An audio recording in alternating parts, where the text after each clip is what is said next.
Environmental Management, chapter number 4, textbook page number 37. Let's think. Paddy is cultivated on a large scale in various states of South India. Paddy म्हणजे भात शेती किंवा भात.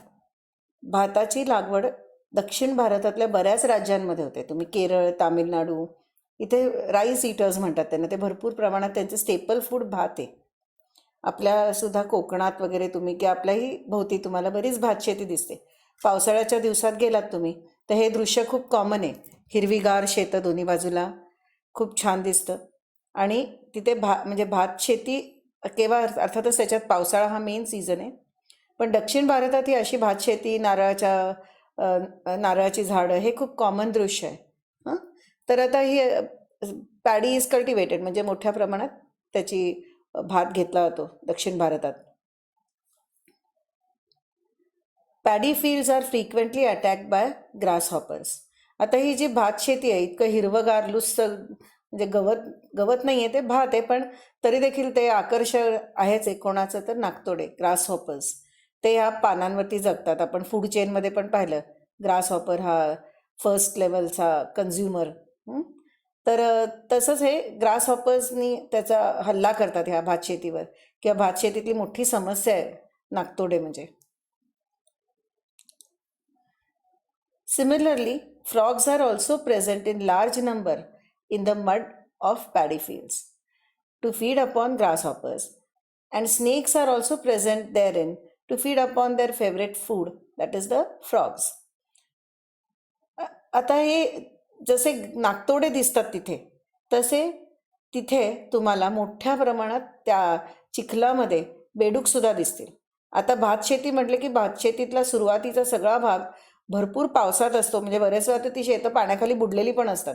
भरपूर पाणी असतं, त्यामुळे साहजिकच आहे खाली चिखल पण भरपूर असतो.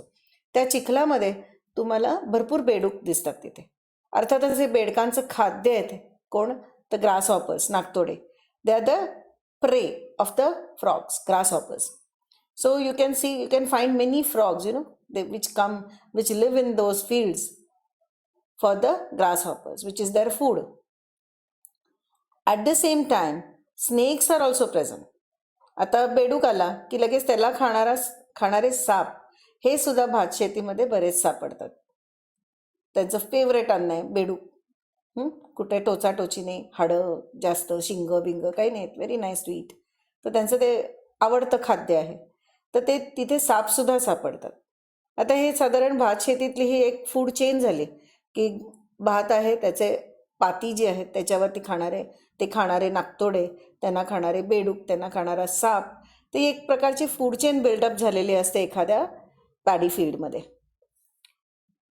हे पॅडी फील्डमधले बेडूक आहेत. अर्थातच बऱ्याच जणांना घाण वाटते त्याची, कोणाला भीती वाटते. बेडूक आला की आई होई करून उड्या मारायला लागतात मुलं त्यांच्यासारख्याच.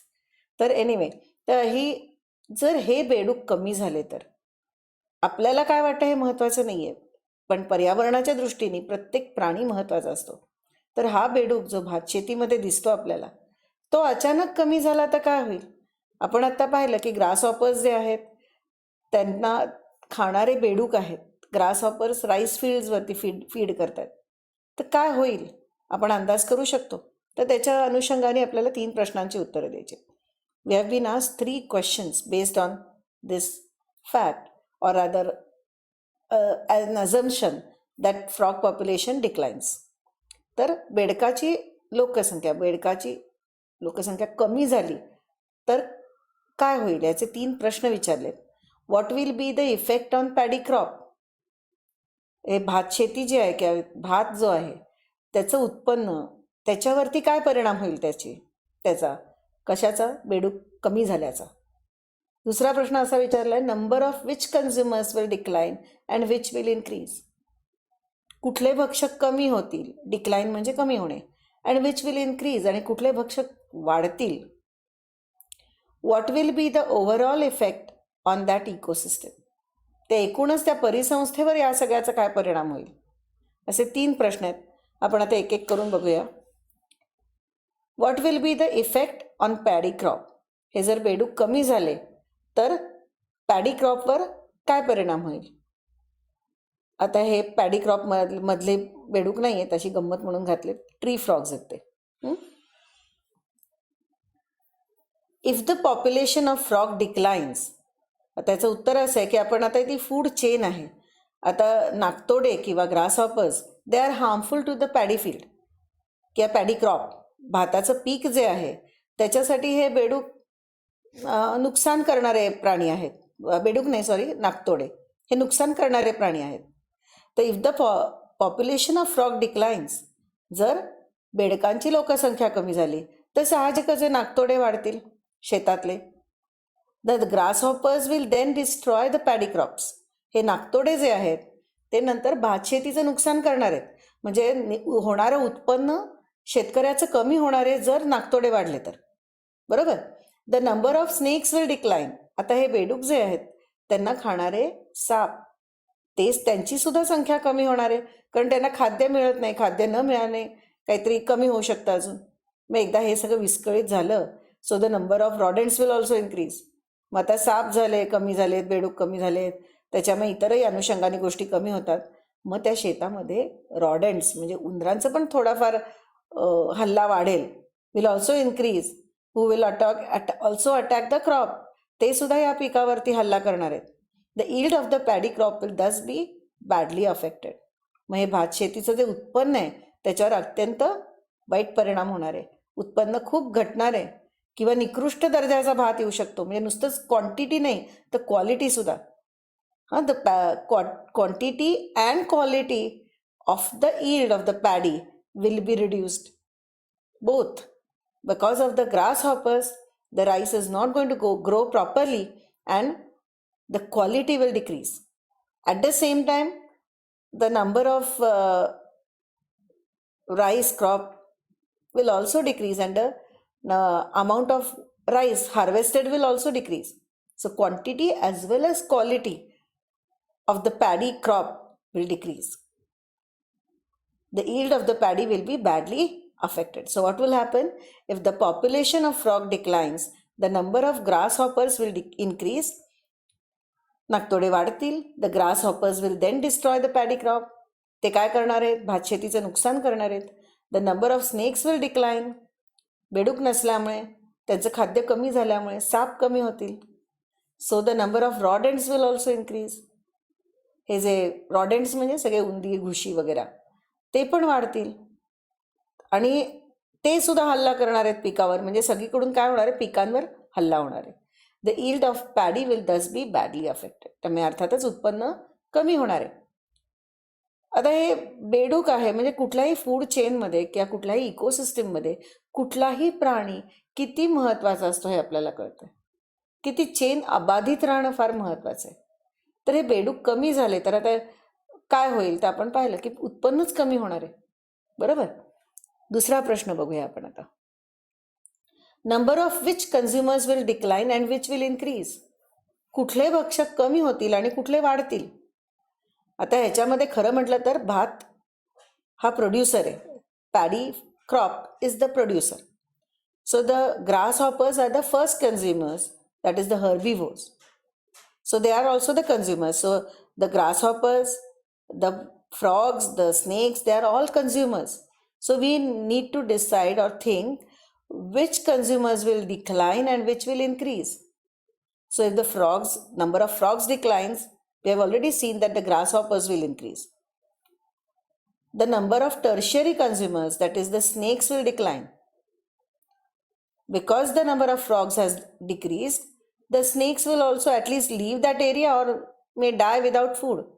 So the number of tertiary consumers will, that is the snakes, will decline.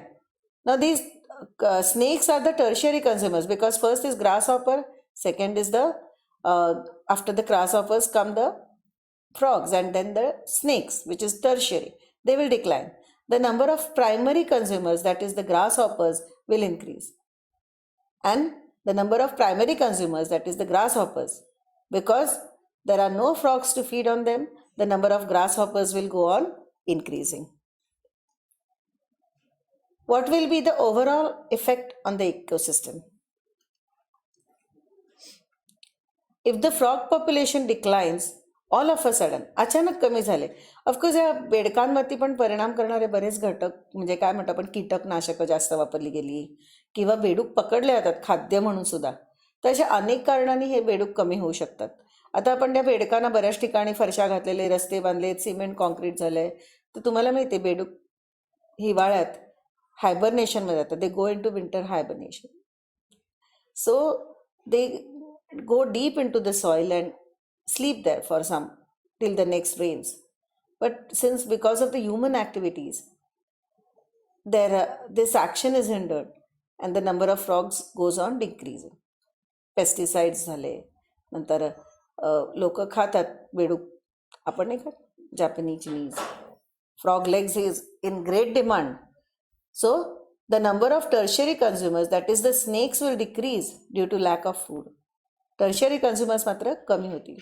The food chain will be disturbed, creating an imbalance in the ecosystem. ही जी फूड चेन आहे त्यांची, ती सगळी डिस्टर्ब होईल आणि एक बॅलन्स जो असतो इकोसिस्टमचा तो नाहीसा होईल, खराब होईल, बिघडेल. आता एक इंटरेस्टिंग फॅक्ट अशी आहे की frogs don't need to drink water.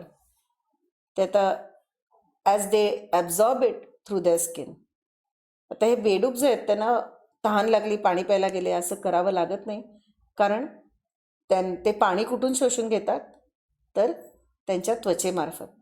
आता ते पाण्यातच असतात बेडूक. Normally it's an amphibian, plenty of water, भरपूर पाणी, निदान पाण्याच्या जवळ तरी ते बेडूक असतात. अगदी पाण्यातले पण असतात, दोन्ही असतात, पण जरी झाडावरचे असले तरी ते पाणी असावं लागतं त्यांना जवळ. तर ते इतक्या पाण्यात असतात की पाणी स्किनमधून शोषलं जातं आणि त्यांना पाणी प्यायची वेगळी गरज पडतच नाही. Isn't it interesting? Frogs don't need to drink water as they absorb it through the skin. तिन्ही प्रश्नांची उत्तरं समजली असतील, नाहीतर परत बघा एकदा व्हिडिओ. थँक्यू.